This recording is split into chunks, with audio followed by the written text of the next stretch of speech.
Assalamualaikum warahmatullahi wabarakatuh.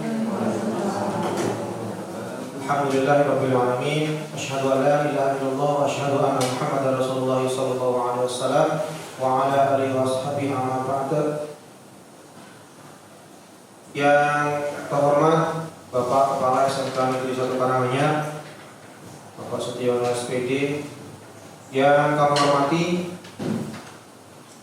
teman-teman calon guru penggerak di SMK Negeri 1 Karanganyar, yang berbahagia sekaligus yang saya hormati pula teman-teman guru pendidik di SMK Negeri 1 Karanganyar, mudah-mudahan selalu bahagia dan sejahtera. Puji syukur alhamdulillah rabbil alamin, pada pagi hari ini kita dapat berkumpul di ruang Fikon ini dalam kegiatan aksi nyata sosialisasi program guru penggerak. Ini merupakan salah satu kewajiban dari calon guru penggerak yang harus menyampaikan paket modul 1 tentang filosofi Ki Hajar Dewantara dan budaya positif di sekolahnya masing-masing. Oleh karenanya kami diizinkan menyampaikan hal tersebut nanti untuk dapat diterapkan di sekolah ini minimal yang hari ini hadir di ruangan ini. Kemudian berikutnya izinkan saya menyampaikan runtutan acara kegiatan aksi nyata sosialisasi program guru penggerak di SMK Negeri 1 Karanganyar, filosofi Ki Hajar Dewantara dan budaya positif. Yang pertama adalah pembukaan, kemudian dilanjutkan lagi dengan sambutan sekaligus pengarahan dan motivasi dari Bapak Kepala SMK Negeri 1 Karanganyar. Kemudian yang ketiga foto bersama. Karena nanti kalau foto bersama di akhir nanti barangkali Bapak Kepala ada kepentingan yang tidak bisa dihindari, jadi maka sesi foto bersama kami letakkan di depan. Kemudian yang keempat adalah paparan dari masing-masing CGP tentang paket modul 1, jadi dari filosofi Ki Hajar Dewantara dan budaya positif. Kemudian terakhir adalah penutup.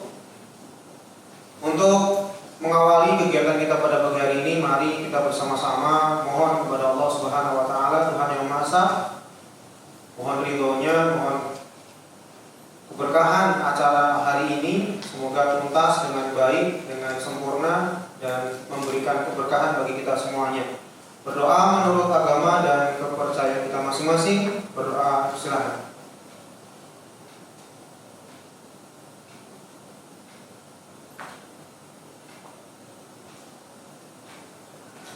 Berdoa selesai. Acara berikutnya yaitu sambutan sekaligus pengarahan dan motivasi dari Bapak Kepala SMK Negeri 1 Karanganyar, yang terhormat Bapak Setiono SPD. Kami persilakan. Buka masker ya. Suaranya keberuntung. Assalamualaikum warahmatullahi wabarakatuh. Waalaikumsalam. Alhamdulillahirabbil alamin. Asyhadu an la ilaha illallah wa asyhadu anna Muhammadar Rasulullah sallallahu alaihi wasallam wa ala alihi wasallam.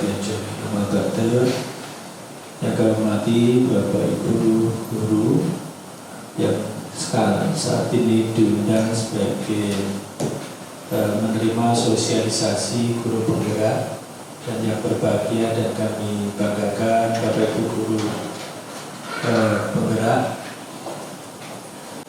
Mari pada kesempatan pagi hari ini senantiasa kita panjatkan syukur kepada Allah Subhanahu wa taala atas semua limpah rahmat, taufik dan hidayahnya, sehingga kita bisa hadir di ruangan Fikon ini dalam keadaan sehat walafiat. Kadang-kadang kita sehat tapi kurang afiat. Tapi kalau sudah mendapatkan dua itu, sehat walafiat, itu suatu kenikmatan yang harus kita syukuri. Prakteknya kita bekerja sebagai tupoksi kita masing-masing dengan penuh semangat dan mengharapkan hasil yang baik. Untuk itu, atas semua nikmat Allah kita syukuri, alhamdulillahirabbil alamin. Yang kedua, terima kasih atas undangan dari teman-teman guru penggerak. Ini adalah hari yang ketiga ya. Yang pertama dulu ini, kemudian yang hari kemarin luar biasa kita mendapatkan pencerahan dari teman-teman guru penggerak 3 orang, hari ini juga 3 orang. Hari ini 4. Ya, selamat. Semoga ini semuanya membawa perubahan yang besar di sekolah kita. Bapak Ibu yang saya hormati, ini adalah program kedua daripada pemerintah Jokowi. Yang pertama adalah dulu Merdeka Belajar, dan sekarang adalah guru penggerak. Semoga dengan program ini nanti tidak berhenti di saat Presiden Pak Joko Widodo ataupun Pak Menteri nanti, karena ini sangat baik ya. Filosofi Ki Hajar Dewantara setelah dibuat aturan itu menjadi bagus pada saat zaman seperti ini. Kenapa dulu tidak ada yang mengupasnya? Baru sekarang. Dulu kan semuanya sama Bapak Ibu. Kalau kita sekolah ya semuanya butuh nilainya baik ya. Dan orang kita tuh bangganya minta ampun. Saya itu tetangga saya itu ada selalu ini kalau anaknya itu rankingnya di bawah, anaknya di bawahnya. Pokoknya protes, gitu. Membuat isu ya, fitnah dan paling itu dulure gitu. Sangat bangga dengan kejuaraan atau prestasi. Padahal anak itu adalah membawa ciri tersendiri mana yang perlu dikembangkan. Apalagi yang guru BP tahu persis bahwasanya untuk saat ini perkembangan daripada BP dan BK itu luar biasa. Jadi kita bisa menutup kekurangan dalam diri kita dengan meningkatkan yang menonjol yang positif di dalam diri anak atau di diri kita. Sehingga dari negatif itu nanti akan tertutup yang positif semua. Jadi kita harus gali potensi diri anak yang melalui guru penggerak. Dari filosofi Hajar ini Bapak Ibu, kita dapat menjadi sebuah cerminan kedewasaan di dalam kita menjadi guru. Maka saat ini di dalam guru penggerak ini orientasi utama di dalam pembelajaran adalah siswa. Siswa. Saya sangat bahagia kalau itu saat ini itu tidak ada marah ya. Seperti saya dulu kalau guru fisika kan adanya cuma marah ya. Daripada marah, kalau saya itu langsung ambil keputusan tak garap diri. Saya buat soal sendiri, saya kerjakan sendiri ya. Saya bahagia. Besok yang saya keluarkan ya itu lagi persis nggak saya ganti ya. Anak-anak yang mencatat ya, atau yang mencatat dan ingat itu ya bisa. Buru-buru saya ganti ya, tak balik itu enggak, itu bawahnya persis contoh saya ya. Oh itu dapat 100, itu kan senang dulu begitu ya. Nah sekarang dengan guru penggerak ini tolong ya teman-teman harus berubah.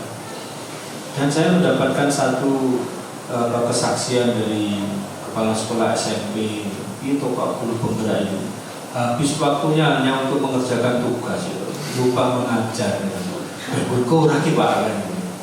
Jadi semoga ini hanya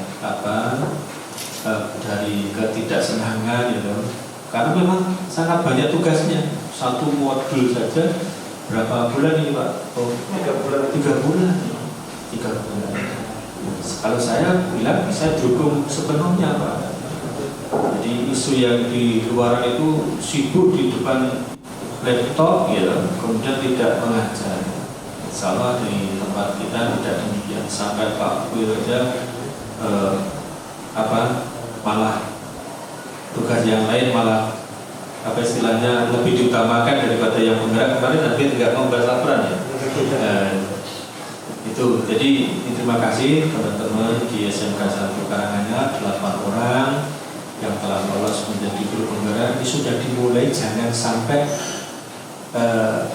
istilahnya putus asa. terus saja kita tidak tahu ke depannya ada apa, gitu. Selalu saja yang namanya peraturan atau kebijakan itu adalah berubah-ubah, gitu, sesuai dengan iklim politik, gitu. Tetapi kita sebagai ASN maunya berjalan terus, bisa mengikuti aturan. Nah, saat ini yang para guru penggerak ya kita daftar, kita menjadi bagian daripada guru penggerak. Ya alhamdulillah kalau ini semuanya diterapkan Bapak Ibu, semuanya akan baik. Dan saya minta teman-teman 8 orang kalau sudah mendapatkan ilmu di dalam guru penggerak ini harus menularkan praktek baiknya kepada guru yang lain, sehingga semua nanti guru SMK 1 itu sudah membuat pembelajaran paradigma baru. Tidak lagi pusing, ya.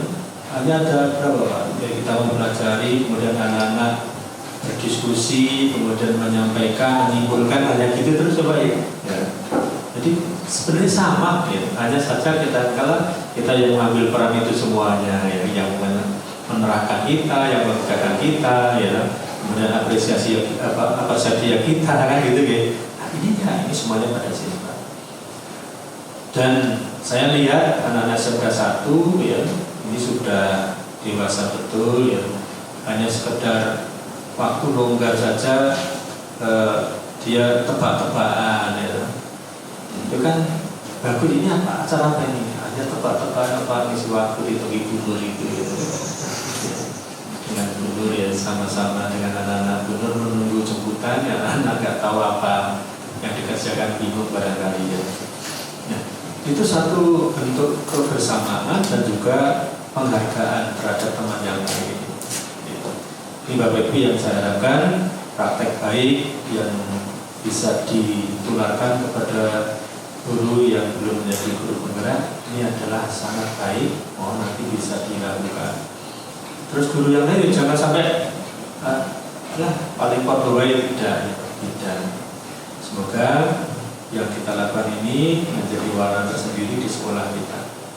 Kemudian yang terakhir saya sampaikan pada teman-teman semuanya bahwasanya setelah saya masuk di sini banyak informasi di luar itu yang salah, bahwasanya pengambilan ijazah itu harus melunasi tunggaan, tidak ada. Sudah saya sampaikan di apel hari Senin yang 2 minggu yang lalu bahwasanya ijazah bisa diambil tanpa biaya apapun ya. Dan mohon Bapak Ibu yang punya siswa sampai hari ini belum diambil ijazahnya ya, kalau bisa diambil ya, gratis ya. Kalau mau bersedekah ya untuk masjid itu silahkan, tapi tidak ada paksaan ya. Pak saya mau menyumbang ya, nggak ada salahnya. Tapi untuk pengambilan ijazah itu semuanya gratis. Hari ini kita harus laporan ya, ijazah di sekolah itu masih berapa ya. Dan hari ini pula saya suruh membuat edaran pada siswa yang tahun sebelum 2020 untuk mengambil ijazah atau langsung ya yang sudah ada alamatnya ya kita antarkan. Kalau yang sudah cap 3 jari ya. Ini masih ada yang zaman Pak Jas Sudi itu belum 3 jari tahun 2011. Nah, ini sangat anak-anak itu nggak butuh, karena itu adalah dokumen negara ya, ijazah itu. Mohon disampaikan bahwasanya untuk pengambilan ijazah adalah gratis.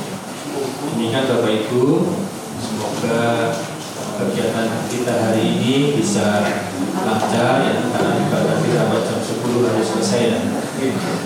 Semoga walaupun waktunya dibatasi, tolong materinya juga tidak bertumpuk ya, satu orang dengan yang lain harus beda, supaya kalau kita mendapatkan ilmu yang lengkap tentang modul 1 ya, setelah pemaparan hari ini, semoga bermanfaat untuk kita semuanya. Mohon maaf apabila dalam sambutan saya kurang berkenan. Assalamualaikum warahmatullahi wabarakatuh. Waalaikumsalam warahmatullahi wabarakatuh. Terima kasih Bapak. Assalamualaikum warahmatullahi wabarakatuh.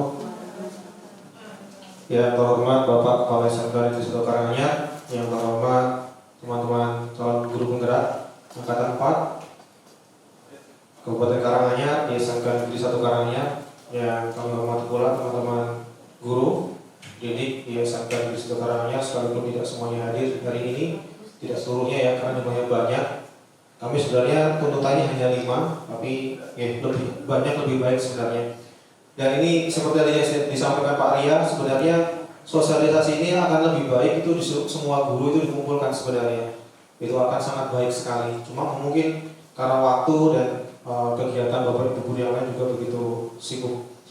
Baik, izinkan saya berdiri di sini untuk menyampaikan sosialisasi guru penggerak tentang filosofi Ki Dewantara dan budaya positif.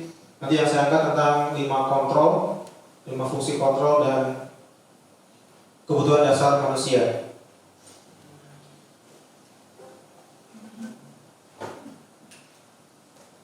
Baik, yang pertama yang saya sampaikan yaitu tentang filosofi Ki Hajar Dewantara, di mana tadi sudah disampaikan oleh Bu Titin, di video tadi sudah disampaikan di bab Ki Hajar Dewantara. Saya tidak perlu menjelaskan lebih jauh. Jadi yang pertama adalah tentang trilogi Ki Hajar Dewantara. Yang pertama adalah Ingkang Saosung Tulodo, kemudian kedua Ing Madya Mangkarso, kemudian terakhir adalah Tuturi Handayani, yang sampai hari ini Tuturi Handayani itu masih digunakan di dunia pendidikan. Nah, ini semuanya saya simpulkan, menjadi, jadi ketiga-tiganya ini adalah cermin. Kita sebagai seorang guru harus menjadi cermin yang baik buat anak-anak.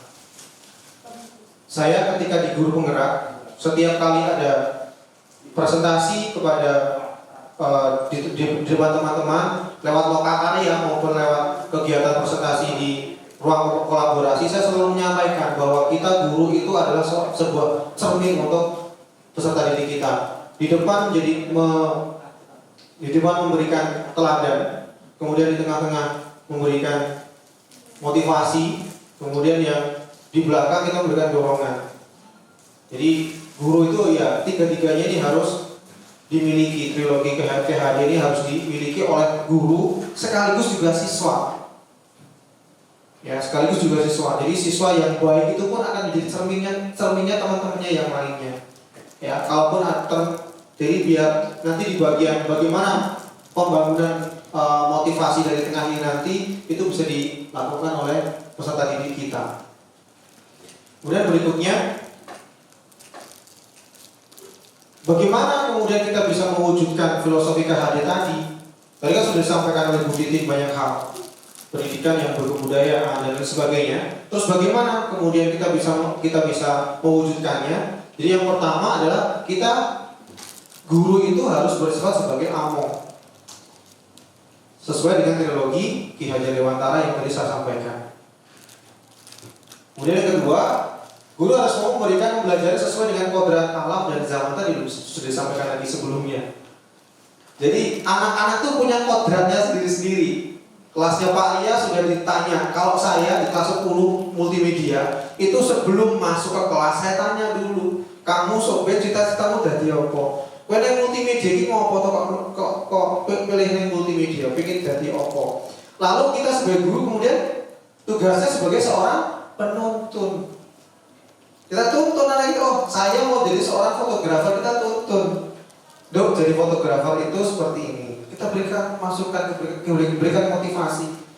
Akhirnya sampai hari ini anak-anak yang saya tanya di kelas 10 seperti itu jalannya sudah menyesuaikan dengan passionnya, keinginannya di awal. Kita tuntun soalnya gitu. Yang kebetulan saya ampuh anak-anaknya.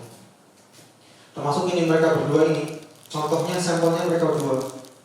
Mereka mau jadi seorang kameramen, mereka ingin jadi penulis naskah, saya tuntun jadi. Ini pernah jadi juara 2 tingkat kabupaten, itu juara 1 tingkat kabupaten. Mereka berdua ini adalah sudah jadi sampel yang memang dituntun dari awal. Akhirnya mereka jadi. Kemudian berikutnya yang terakhir adalah guru harus memiliki kemerdekaan dalam memilih metode pembelajaran dan evaluasi. Nah, tadi kalau disampaikan, mohon maaf ini harus dirubah ya, sebenarnya judulnya bukan Merdeka Belajar Bapak Ibu, tapi Belajar Merdeka. Ini sudah sudah direvisi oleh salah satu pendiri dari Taman Siswa, itu menyampaikan, sebenarnya sudah disampaikan oleh Pak Nadiem tentang teori belajar merdeka, yang merdeka belajar itu keliru, bukan merdeka belajar tapi belajar merdeka. Karena teorinya KHG itu dilakukan pada saat kita masih dijajah. Maka yang benar itu adalah belajar merdeka. Jadi kita harus memiliki kemerdekaan dalam memilih metode pembelajaran dan evaluasi. Apalagi sekarang kita sudah berada di era digital. Kita harus pandai-pandai memilah mana yang paling tepat untuk anak-anak. Itu yang harus kita betul-betul kita lakukan agar filosofi dari Ki Hajar Dewantara tadi yang sudah disampaikan oleh Bu Titin tadi yang banyak tadi itu dapat terwujud. Ini tentang perwujudan dari filosofi Ki Hajar Dewantara. Ini yang modul 1.1. Kemudian yang berikutnya saya langsung masuk ke modul 1.4 tentang budaya positif. Manusia itu memiliki 5 kebutuhan dasar. Apa yang pertama? Yang pertama adalah kebutuhan dasar bertahan hidup. Ini lebih kepada fisiologis, kepada kebutuhan fisik, yang kesehatan, yang makanan, yang rumah. Kemudian kalau yang sudah yang sudah berumah tangga itu ada itu ya reproduksi, dan itu dibutuhkan. Itu bagian daripada kebutuhan hidup, kebutuhan dasar manusia. Nah, ini di siswa yang bisa dilakukan di sini pada saat dia bertahan hidup. Contoh, pernah nggak Bapak Ibu itu melihat anak-anak, atau mungkin sepertinya sejarah ya. Misalnya Bu Dewi ini seorang siswa yang dari rumah itu dia tidak membawa bekal makanan. Tahu Bu Dwi membawa mie goreng sing enak banget yang mungkin belum pernah dimakan oleh Bu Dewi. Tahu-tahu kemudian Bu Dewi ini merebut mie goreng yang dimiliki oleh Bu Dwi. Nah, yang dilakukan oleh Bu Dewi itu adalah salah satu bentuk dari bertahan hidup. Dia pengen makan, biar aku warek, aku sopret. Nah, itu contoh. Karena ini ada. Jadi yang namanya kebutuhan dasar manusia itu ada 2 cara yang dilakukan. Ada dengan cara positif, ada yang dengan cara yang negatif. Cara pertama tadi adalah cara yang negatif, cara yang salah. Nah, gitu. Jadi ada di bagian belakang. Kemudian yang kedua, nah ini yang pertama tadi yang bertahan hidup ini adalah lebih kepada fisik. Kalau sudah mulai yang kedua dan seterusnya nanti yang sampai yang kelima ini sudah mulai masuk ke psikis. Kita hidup itu pasti butuh cinta dan kasih sayang. Pernah nggak Bapak, Ibu atau siswa kita itu caper dengan kita? Sering kan? Dia butuh perhatian, dia butuh kasih sayang. Maka tadi benar ya sampaikan Pak Ria, jangan diberi hukuman, tapi kita beri kasih sayang dengan kita membuat keyakinan kelas. Nyambung kan kalau ke sana. Jadi mari ini saya berharap semua wali kelas atau guru ini bisa diterapkan. Mulailah buat keyakinan kelas agar mereka mendapatkan cinta dan kasih sayang. Minimal ini dulu. Kemudian yang berikutnya yang ketiga adalah kebutuhan kemampuan atas kemampuan. Pernah nggak misalnya anak itu nakal di kelas? Nakal itu dalam artian gini. Misalnya Mas Wota. Misalnya Mas Wota ini pas banget. Dia nggak nakal banget. Di kelas itu paling gede. Dia paling gede, suaranya paling keras gitu ya. Pada saat pemilihan ketua kelas, nah Mas Wota ini tidak terpilih menjadi seorang ketua kelas. Nah kemudian, Mas Wota ini mulai sedikit memberontak, karena dia merasa dia itu seharusnya yang paling pantas menjadi seorang ketua kelas karena saya paling besar, suara saya keras. Nah, bentuk pemberontakannya Mas Wota itu adalah salah satu bentuk penguasaan, kebutuhan pengakuan atas kemampuan. Dan ini ada kalau Ibu di sekolah kita ada. Ada. Bahkan di kelas pun juga ada. Pasti ada seperti itu. Nah, maka nanti bagaimana? Ya kita tinggal memposisikan diri saja, arahkan penguasaan ini melalui jalur yang positif, tidak dengan cara yang negatif. Berikutnya, kebebasan. Pernah nggak Bapak Ibu putra putri atau peserta didiknya merasa bosan di kelas? Dan bahkan sering toh. Karena mungkin Bapak Ibu itu tidak memberikan atau belum memberikan pengajaran kepada anak-anak itu dengan cara yang berbeda. Aku ikut terus bosan kan. Sesekali berilah ice breaking. Joget-joget bareng-bareng gitu. Kayak tadi yang seperti yang sampaikan Pak Setio tadi, tebak-tebakan itu bagus banget. Itu ice breaking, itu untuk memecah kepenatan biar cair suasana di kelas. Itu bisa Bapak. Anak-anak butuh kebebasan. Jadi anak-anak itu jangan dibuat bosan di dalam kelas. Sekalipun bebas di sini tetap harus kita kontrol. Jangan asal memberikan sebuah kebebasan. Kemudian yang terakhir adalah kesenangan. Kalau di multimedia itu pasti Bu, saya berikan ini Bapak ini. Apa Bapak Ibu? Mereka mengerjakan tugas di lab sambil mendengarkan musik. Anak-anak zaman sekarang itu saya yakin sedikit sekali mereka yang senang dengan ketenangan. Mereka butuh sedikit suara-suara untuk menghibur dia. Jadi nggak ada sambil nyanyi sih, sekalipun dia nyanyinya nggak sambil disuarakan keras, tapi itu sudah menjadi salah satu bentuk ekspresi senangnya mereka ketika mendengarkan musik. Ini bisa diterapkan Bapak Ibu. Terus buat jenengan misalnya yang ngajar di kelas nih, yang bentuknya masih konvensional, masih mencatat di kelas misalnya, boleh Bapak Ibu nyetel musik, boleh. Jadi mereka biar nyaman, biar tenang gitu kan. Nyatatnya itu sambil senang, nyatatnya itu senang. Catatannya kayak kayak sepi banget dan suara apa-apa, tapi kalau ada suara-suara yang menyenangkan, barangkali bisa menjadikan mereka menjadi lebih senang. Itu bisa diterapkan Bapak Ibu. Ini selama ini memang sudah saya terapkan. Yang lainnya bisa mau menjahit itu boleh. Yang penting apalagi matematika.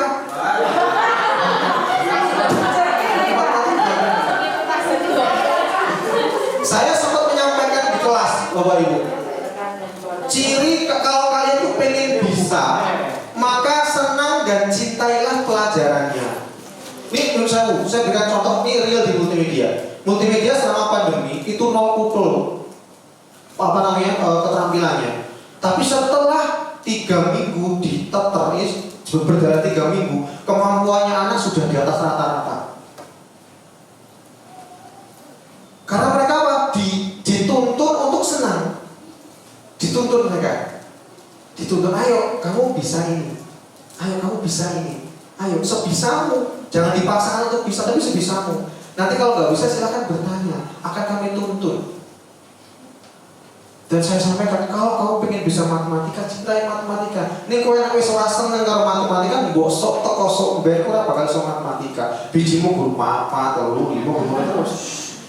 Saya sama seperti itu. Begitu. Ngomong berguna rasa seneng sih. Tapi kalau dia senang, cinta dan nyaman dengan materinya, insya Allah itu akan membawa keberkahan buat anak itu sendiri. Karena saya terus terang, saya sampai hari ini saya ingat betul orang namanya Prilly yang sekarang di UGM, lulusan multimedia. Itu sempat ibunya saya tanya. Jadi anak itu dari semester 1 sampai semester 6 itu nggak pernah rankingnya 2, ranking 1 terus. Saya tanya, Bu, putaran jenengan itu sing didaran opo? Sampai pada saat pembagian rapor tuh saya minta belakangan. Saya mau ngobrol biar nanti bisa saya sampaikan ke anak-anak yang lain. Ternyata dia punya metode sendiri. Dia pengen bisa untuk semuanya. Jadi semuanya itu dicintai mapelnya sama dia. Seneng sama mapelnya.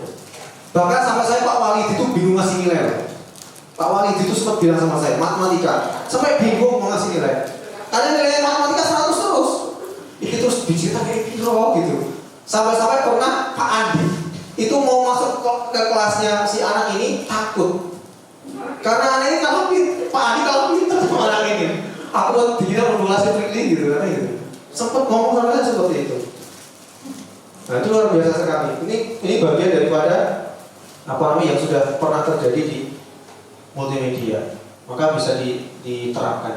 Kemudian berikutnya yang terakhir ini Bapak Ibu, tapi bukan saat yang terakhir. Nah ini 5 posisi kontrol kita sebagai seorang guru. Nanti penjelasannya akan saya perlihatkan di sampel yang ada di slide berikutnya. Yang pertama, kita sebagai guru itu pernah menjadi seorang penghukum, kayak tadi disampaikan Pak Ria. Penghukum terlambat disuruh mencatat beberapa lembar. Ini pernah terjadi pada teman kita juga. Bahkan saya pun pernah menyampaikannya Pak. Terlambat, kamu harus menulis sama saya tidak akan terlambat dan seterusnya. Ini efek negatifnya luar biasa. Anak tuh jadi pendendam. Anak jadi pendendam ketika diberi hukuman tadi disampaikan oleh Pak Ria. Beda kalau konsekuensi. Kalau hukuman itu berakhir dengan rasa dendam yang luar biasa. Kemudian berikutnya sebagai pembuat orang merasa bersalah. Pernah Bapak Ibu? Kamu lagi. Wah, orang tahu barang tugas, kue terus. Nah, dan sampai hari ini masih ada. Menurut saya ada satu memang sampai anaknya itu sampai ini rencananya mau pindah dari SMK 1 kok. Pak Setiono, menurut saya memberikan informasi. Mau pindah gara-gara satu guru. Jurusan akuntansi.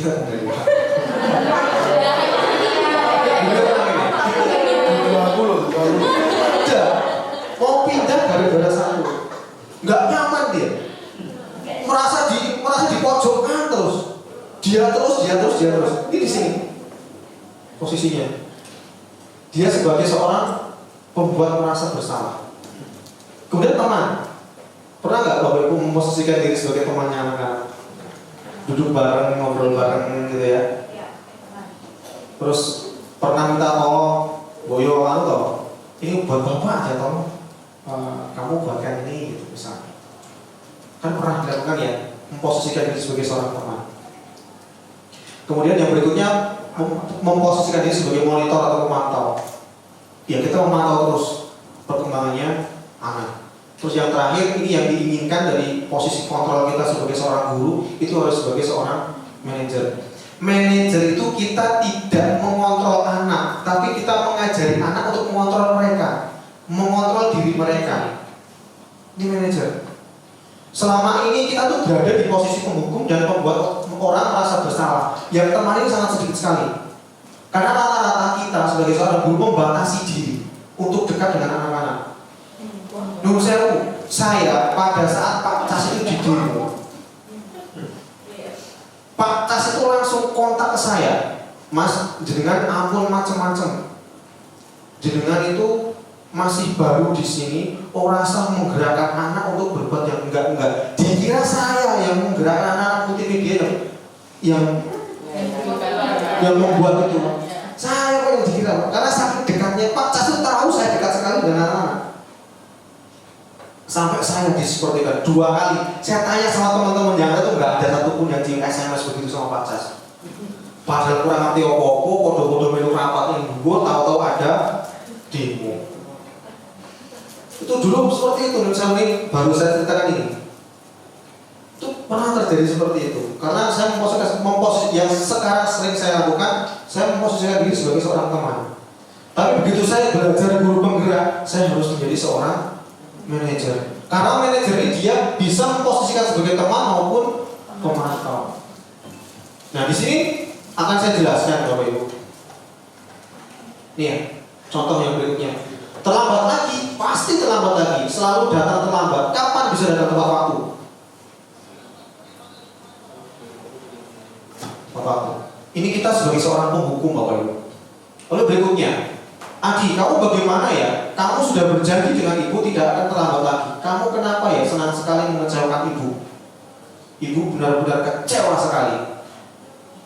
Ini kita sebagai seorang pembuat salah. Kemudian berikutnya, Adi adalah bagaimana sih kamu? Kemarin kamu sudah janji ke bapak, bukan? Kenapa terlambat lagi? Ya wes gak bos, ono linggil kok tak nyewangi. Pernah seperti itu? Ini kita memposisikan diri sebagai seorang teman. Itu. Jadi nadanya itu sudah mulai sedikit rendah, sedang. Kemudian yang berikutnya ini sebagai seorang pemantau. Pernah anak datang terlambat, suruh berdiri di depan, ditanya, Adi, tahukah kamu jam berapa kita mulai? Tahu Pak. Kamu terlambat 15 menit. Apakah kamu mengerti apa yang harus kamu lakukan bila terlambat? Paham Pak? Saya harus tinggal di kelas pada jam istirahat nanti dan mengerjakan tugas ketinggalan saya. Kita sebagai pemantau, iya benar. Nanti pada saat jam istirahat kamu harus sudah di kelas untuk menyelesaikan tugas yang tertinggal tadi. Saya tunggu. Ini tugas kita sebagai seorang pemantau. Lalu bagaimana sih kita seharusnya yang harus kita lakukan pada saat anak-anak itu terlambat? Enggak cuma terlambat kehadiran ya, termasuk terlambat mengerjakan tugas. Ini kalimat-kalimat yang harus kita susun biar anak-anak itu merasa nyaman. Ini sekarang pada saat kita menjadi seorang manajer. Adi, apakah kamu mengetahui jam berapa sekolah dimulai?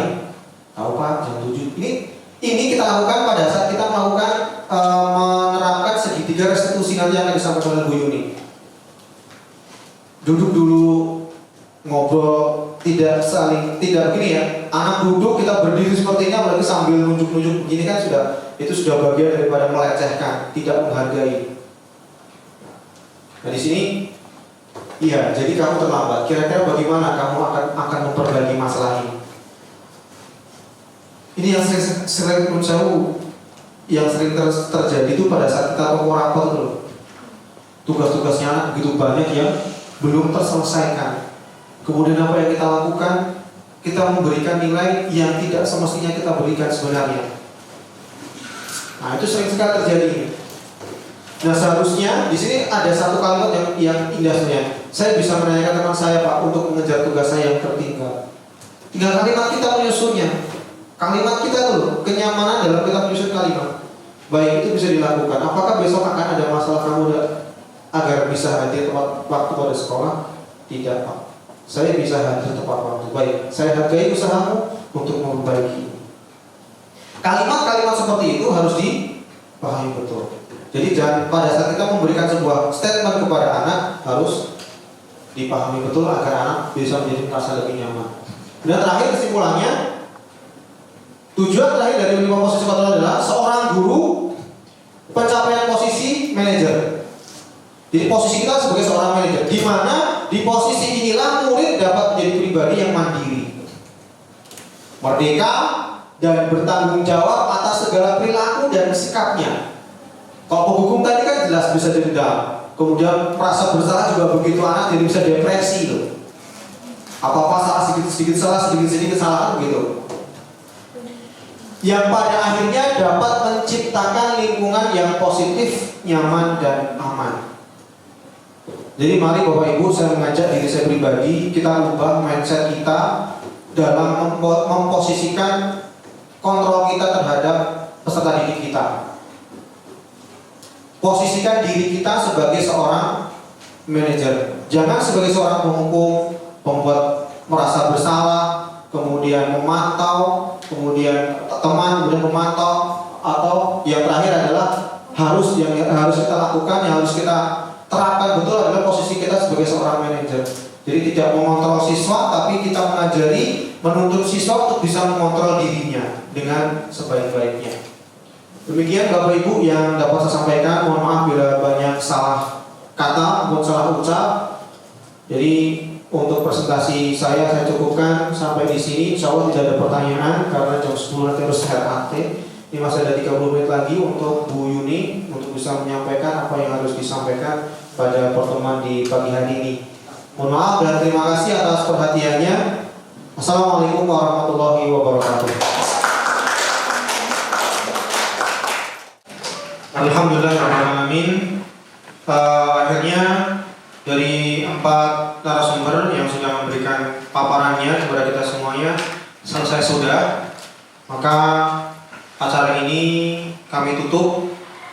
Mari kita tutup acara ini dengan memohon ridho dan doa kepada Allah Subhanahu wa taala. Semoga apa yang telah disampaikan oleh semua narasumber bermanfaat buat kita semuanya, bermanfaat buat sekolah, bermanfaat buat semuanya lah, buat warga di SMK Negeri 1 Karanganyar ini, dan berdampak positif bagi pendidikan khususnya di SMK Negeri 1 Karanganyar. Mari kita tutup bersama dengan berdoa menurut agama dan kepercayaan kita masing-masing. Semoga Allah Subhanahu wa taala, Tuhan yang Maha Esa, memberikan keberkahannya, memberikan ridhonya, dan memberikan kebahagiaan untuk kita semuanya setelah kegiatan ini. Selesai berdoa menurut agama dan kepercayaan masing-masing. Silakan.